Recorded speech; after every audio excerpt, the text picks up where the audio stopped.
கதை கேட்க தயாராயிட்டீங்களா? இன்றைக்கான வேதவசனத்தையும் கதையும் பார்ப்போமா? எதுவுமே ரகசியமா கடைசி வரைக்கும் இருக்காது. என்னைக்காவது ஒரு நாள் ரகசியம் வெளிப்படும். அதனால நம்ம தப்பு செய்யும் போது அது ரகசியம் அப்படின்னு மறைச்சு வைக்காம நம்ம தப்புக்கு மன்னிப்பு கேட்கறது நல்லது. வேதம் என்ன சொல்கிறது என்று பார்க்கலாம். லூக்கா 8:17. வெளியரங்கமாகாத ரகசியமும் இல்லை, அறியப்பட்டு வெளிக்கு வராத மறைபொருளும் இல்லை. பாத்தீங்களா வேதம் என்ன சொல்லுதுன்னு? எல்லாமே வெளிச்சத்துக்கு வருமா?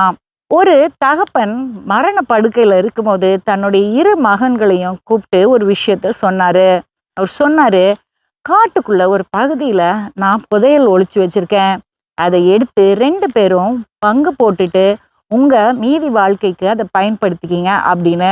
2 சகோதரர்களும் தகப்பன் இறந்த பிறகு அந்த புதையலை எடுக்க போனாங்க. புதையலை கண்டுபிடிச்சாங்க.